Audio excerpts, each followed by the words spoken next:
ने हनुमानगढ़ी और रामलला के दर्शन किए और इसके तुरंत बाद ही केजरीवाल ने यूपी और दिल्ली वासियों के लिए एक बड़ा ऐलान कर दिया है। उनके इस बड़े ऐलान के पीछे की वजह क्या है, आपको अपनी इस रिपोर्ट में दिखाते हैं।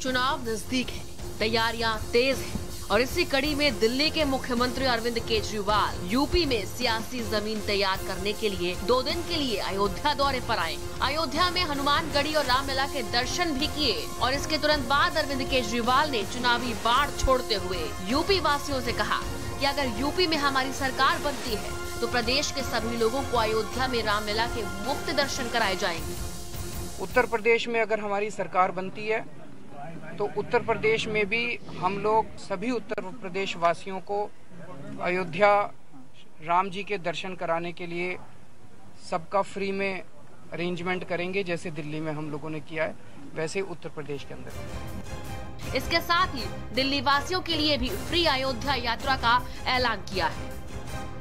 दिल्ली के अंदर हमारी एक योजना है, मुख्यमंत्री तीर्थ यात्रा योजना।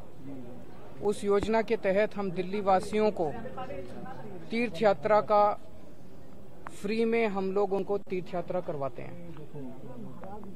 उसमें वैष्णो देवी, शिरडी महाराज, रामेश्वरम जी, द्वारका जी, पुरी जी, हरिद्वार, ऋषिकेश, मथुरा, वृंदावन, कई सारे जगहों की हम तीर्थ यात्रा करवाते हैं।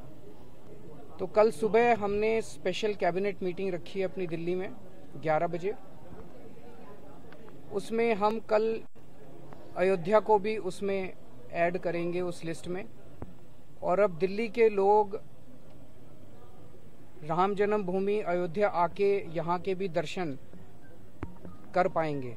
उस योजना के तहत हम आना जाना, रहना, खाना पीना, एसी ट्रेन से आते हैं लोग, एसी होटल में उनको रुकवाते हैं, सब कुछ सरकार बियर करती है और जनता को कुछ नहीं देना पड़ता। तो वहीं केजरीवाल के इस ऐलान के बाद बीजेपी ने तुरंत उन्हें निशाने पर लेते हुए कह डाला कि चुनाव नजदीक आते ही केजरीवाल को भी भगवान श्री राम की याद आ गई। दिल्ली वाले हैं वे तो दिल्ली से यूपी बिहार वालों को ही भगा दिए थे। आज कह रहे हैं हम ये फ्री देंगे, वो फ्री देंगे।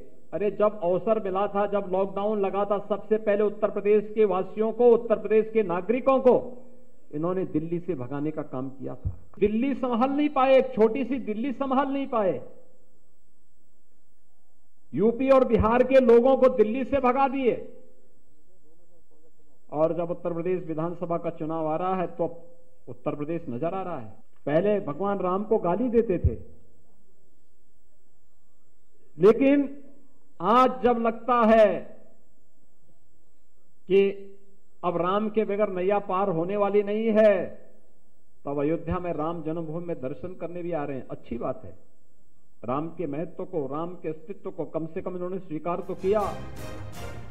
अयोध्या धर्म और आस्था से ज्यादा चुनावी फायदे के लिए फेमस होती जा रही है। रैलियों की शुरुआत हो या चुनावी शंखनाद करना हो, सभी पार्टियां सबसे पहले अयोध्या का ही टिकट कराती है। इस समय लगभग सभी राजनीतिक पार्टियां भगवान राम की पूजा अर्चना बहुत दिल और शिद्दत से कर रहे हैं। अब चुनाव में भगवान राम किसका बेड़ा पार लगाएंगे, इंतजार इस बात का है। ब्यूरो रिपोर्ट, भारत समाचार।